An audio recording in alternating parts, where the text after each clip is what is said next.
Hey guys, it's iTalkApple. I got back from Europe a couple days ago and I'm back to making videos. Today's video is how to customize your Finder because in my recent videos, whenever I open a Finder window, people see this background and they go crazy and they're like, oh my god, how did you do that? So it's very simple. I'm going to show you how to change the background, how to actually make a background like this, how to change the sidebar icons, and a couple of quick look plugins. So that's an outline for this video, and I'm going to just get right into it. So a while back in one of my earlier customization tutorials, I showed you how to make your Finder background have shelves. That was really popular for a while, and then all of a sudden I was browsing screenshots and I saw some people had their home folders looking like this. Not exactly, but with the title of the folder, and I thought it looked really cool. So I decided to do it as well, and I'm going to show you guys how to do it.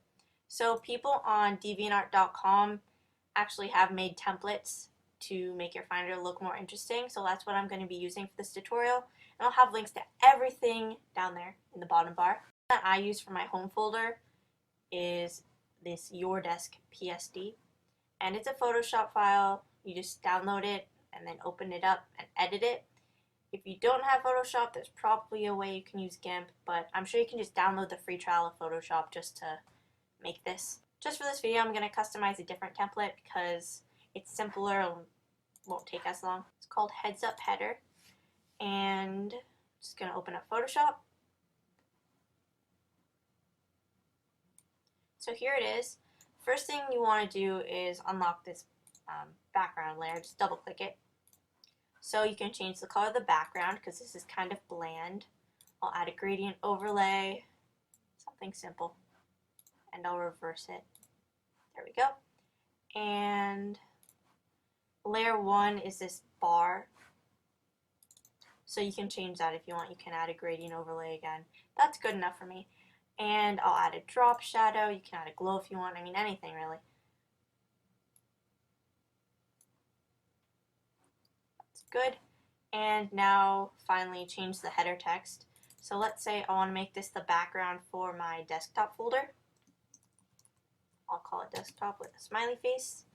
And now you can just save the PSD file just so you can come back and edit it later if you want.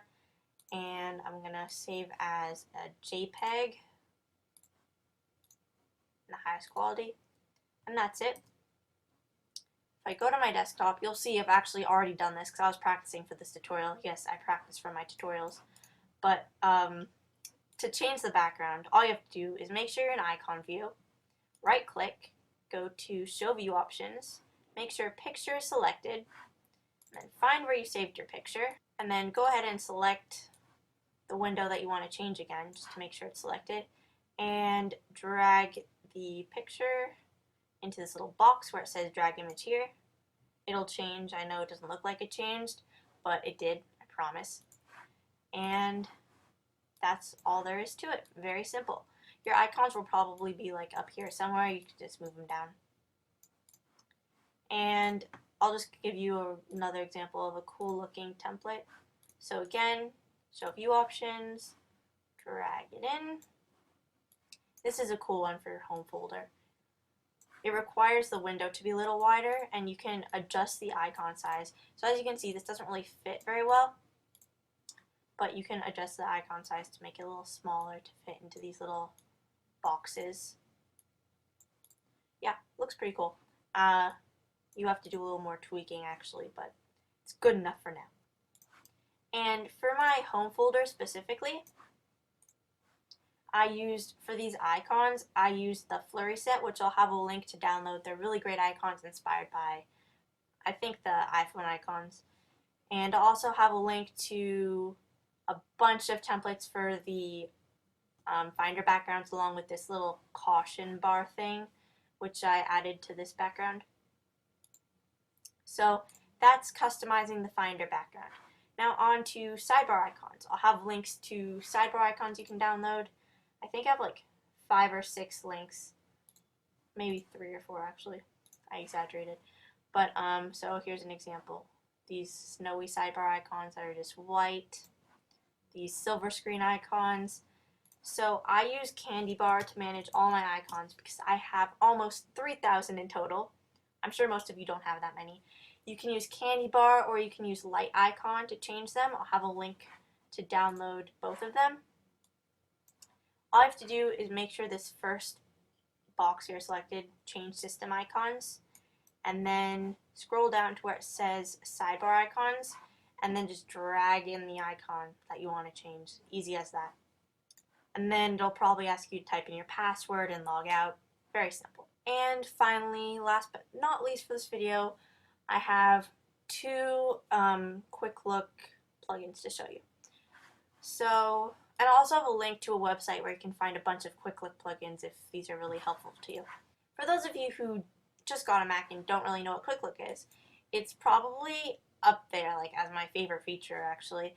And if I go to my documents folder, I can press the space bar on this document here. It's actually an email that I saved.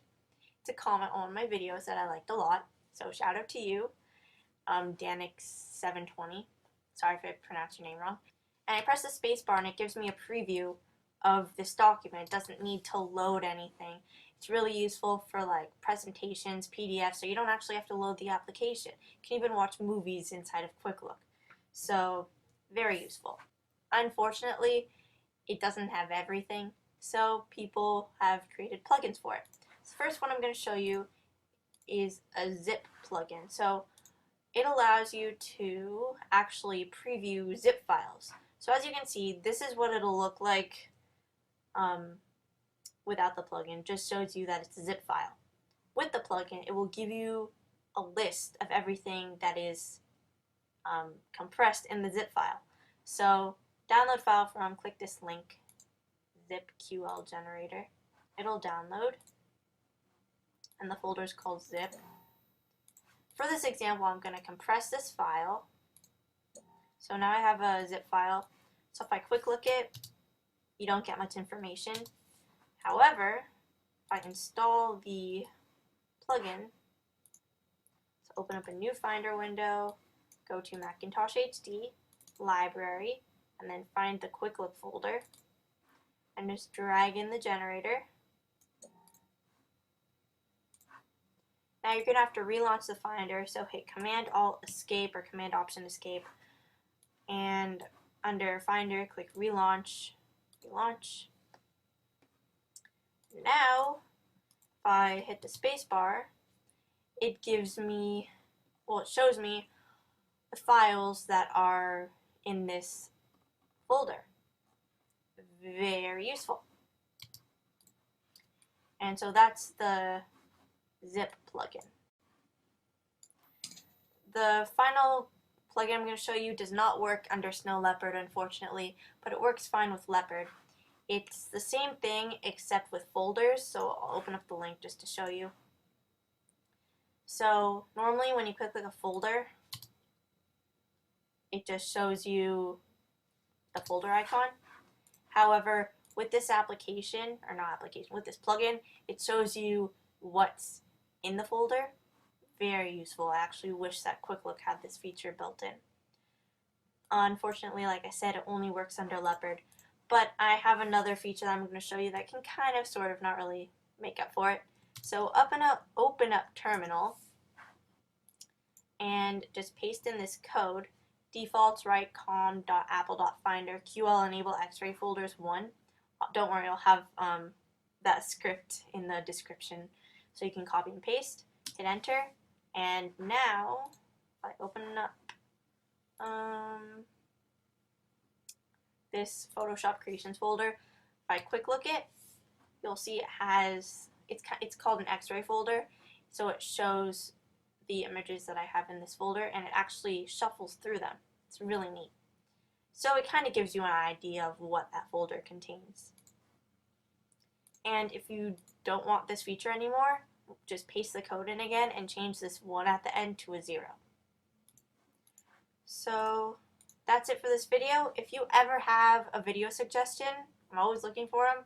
So either comment on this video, on my channel, send me a message on YouTube or italkapple94@gmail.com, reply me on Twitter, leave it on my YouTube moderator module. So many ways to contact me.